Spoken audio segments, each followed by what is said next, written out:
La 15e année du règne de Tibère, Ponce Pilate étant procurateur de la Judée, Hérode, tétrarque de la Galilée, et Philippe, son frère, de l'Iturée et de Traconite, Dieu fit entendre sa parole à Jean, fils de Zacharie, dans le désert où il avait passé sa jeunesse.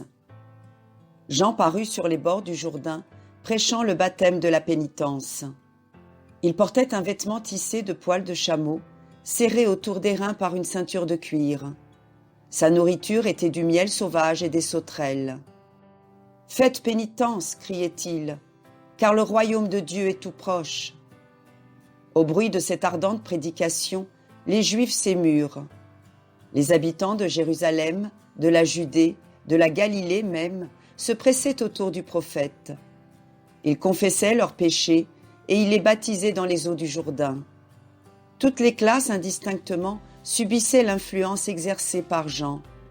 Beaucoup de pharisiens et de sadducéens accouraient avec les autres. Jean flagellait sans pitié l'hypocrisie des uns et les vices des autres. « Race de vipères, disait-il, qui vous a appris à fuir la colère qui va éclater? Faites de dignes fruits de pénitence et ne mettez pas une confiance insensée dans votre titre d'enfant d'Abraham. Déjà la cognée est à la racine de l'arbre. Tout arbre qui ne produit pas de bons fruits sera coupé et jeté au feu. » Confondu en entendant ces reproches et ces menaces, le peuple lui demandait « Que devons-nous faire pour désarmer la colère de Dieu ?» « Que celui qui a 2 tuniques, répondait-il, en donne une à celui qui est nu.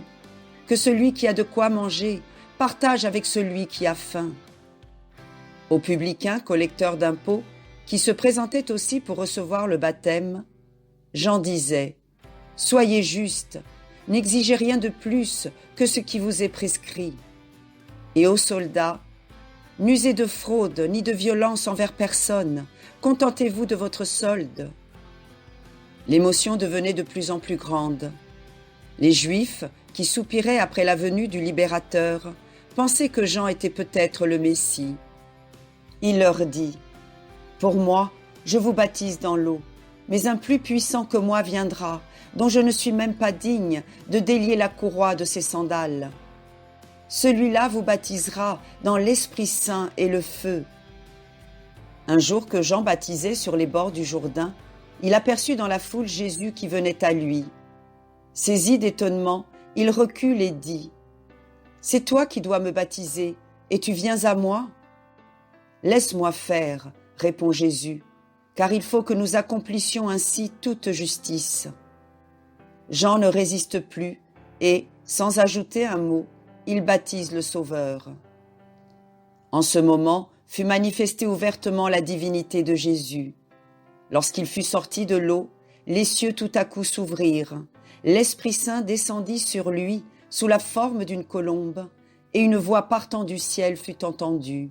« Tu es mon Fils bien-aimé, tu as toute ma faveur. » Jésus avait alors 30 ans, et il venait de quitter Nazareth pour commencer sa mission. Au sortir du Jourdain, Jésus fut emmené au désert par l'Esprit pour être tenté par le diable. Il jeûna durant 40 jours et 40 nuits, après quoi il eut faim. Le diable choisit cet instant pour s'approcher de lui. Il essaya de le surprendre, comme jadis il avait séduit le premier Adam dans le paradis terrestre. « Si tu es le Fils de Dieu, dit-il, commande que ces pierres deviennent des pains. » Mais Jésus lui répondit, « Il est écrit, l'homme ne vit pas seulement de pain, mais de toute parole qui sort de la bouche de Dieu. » Satan ne se laissa pas décourager. Il transporta Jésus dans la ville sainte et le plaça sur le haut du temple. « Si tu es le Fils de Dieu, dit-il, jette-toi en bas, car il est écrit, il a ordonné à ses anges de te prendre entre leurs mains, de peur que ton pied ne se heurte contre une pierre. » Jésus répliqua, « Il est également écrit, tu ne tenteras pas le Seigneur ton Dieu. » Le diable, de nouveau, le transporta sur la cime d'une haute montagne et, par-delà l'horizon, il lui montra les royaumes de la terre. « Je te donnerai tout cela, dit-il, si tu veux m'adorer. » À ce blasphème, Jésus le chassa. « Retire-toi, Satan, s'écria-t-il, car il est écrit, Tu adoreras le Seigneur ton Dieu, et tu ne serviras que lui seul. » Le démon, vaincu, fut obligé de se retirer. Les anges alors s'approchèrent de Jésus et le servirent. Jean continuait ses prédications sur les bords du Jourdain. Les membres du Grand Conseil des Juifs commencèrent à s'inquiéter du retentissement qu'avait partout sa parole. Ils lui envoyèrent des prêtres et des lévites chargés de l'interroger sur sa doctrine et sur sa personne. Jean leur déclara nettement qu'il n'était pas le Christ. « Qu'es-tu donc? Es-tu Élie » ? « Non, répondit-il. »« Es-tu le prophète ? » ?»« Je ne le suis pas. » Mais reprirent-ils, « Dis-nous qui tu es, afin que nous rendions réponse à ceux qui nous ont envoyés. Que dis-tu de toi-même » Alors Jean, d'un ton grave, dit, « Je suis la voix de celui qui crie dans le désert. Préparez la voie du Seigneur, aplanissez ses sentiers, car toute chair verra le Sauveur. » Déconcertés, ils insistèrent. « Pourquoi baptises-tu si tu n'es ni le Christ, ni Élie, ni le prophète ?» Jean reprit, « Je baptise seulement dans l'eau, mais il y a quelqu'un au milieu de vous que vous ne connaissez pas. C'est lui qui doit venir après moi, bien qu'il existe avant moi, et je ne suis pas digne de dénouer la courroie de ses sandales. » Jean avait déjà annoncé devant le peuple la venue prochaine du Sauveur. Cette fois, il la proclamait non comme une chose à venir, mais comme un événement déjà réalisé. Le lendemain, Jean voit Jésus venir vers lui et il dit, « Voici l'agneau de Dieu, voici celui qui enlève le péché du monde. C'est de lui que j'ai dit, « Après moi est venu un homme qui existait avant moi. Je ne le connaissais pas, mais c'est afin de le révéler à Israël que je suis venu baptiser dans l'eau. » Et Jean ajouta, « J'ai vu l'Esprit descendre du ciel sous la forme d'une colombe et se reposer sur lui.